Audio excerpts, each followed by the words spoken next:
Welcome to this first video on partial differential equations, in which we're just going to do an overview of what PDEs, partial differential equations, are. Well, PDEs, or partial differential equations, are differential equations that have more than one independent variable. If the differential equation had just one independent variable, it would be an ordinary differential equations. So differential equations with more than one independent variables are called partial differential equations. So here are some examples from engineering that you may have already encountered in some of your earlier classes, or you may yet encounter in a later class.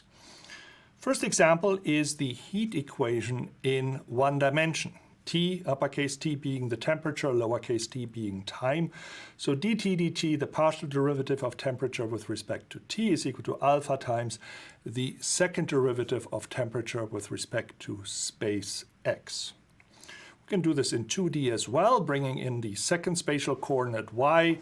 So the partial derivative of temperature with respect to time is equal to alpha times the second partial derivative of temperature with respect to the x spatial direction plus the second partial derivative of temperature with respect to the y spatial direction.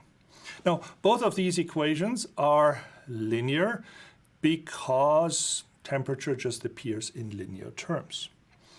Well, then there's also the wave equation.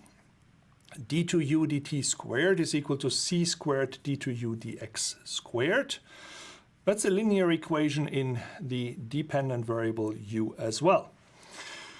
Other examples include the Laplace equation for the dependent variable phi, which simply says that the second derivative of phi with respect to x plus the second derivative of phi with respect to y is equal to 0. And that's a linear equation in phi as well.